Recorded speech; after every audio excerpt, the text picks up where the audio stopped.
वाशी येथील मुंबई कृषी उत्पन्न बाजार समितीच्या फळ मार्केटमध्ये आंब्यावर केमिकल फवारणी केल्याचा धक्कादायक प्रकार उघडकीस आलाय।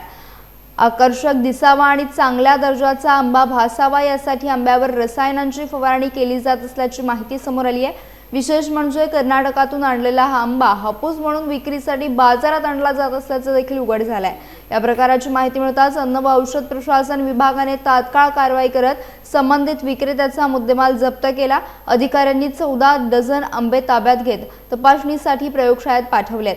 या कारवाईनंतर वाशी घाऊक फळ मार्केटमध्ये मोठी खळबळ उडाली आहे।